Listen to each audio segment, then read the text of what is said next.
One of the hardest parts in farming is that we can't control the weather necessarily. And I think it's really wonderful that U.S. soy producers are really focused on building that better soil because that's something we can control. We're going to be even more reliable and even more affordable to the global marketplace.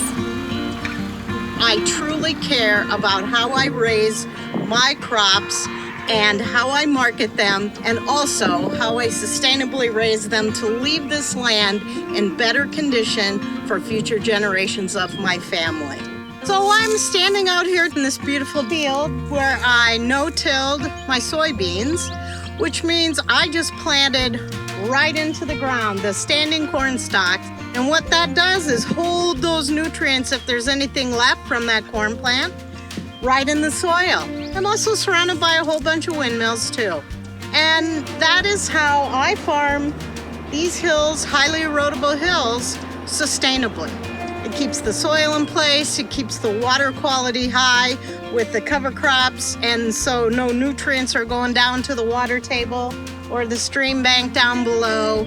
And I don't do any tilling of the soil, so I get very little soil loss. And that's how we grow it out here on the farm. We believe strongly in balancing the soil. We're putting the right nutrients in the right spot. And that's building an overall higher quality, more robust, more resilient crop. It's just like a human. When you're better fed, you're able to fight things off a little bit better when your immune system is stronger. When we build a strong physical soil, it stays in place too. And so we don't have as much of an issue with erosion and losing that soil that's so valuable to us. And that's good for the environment.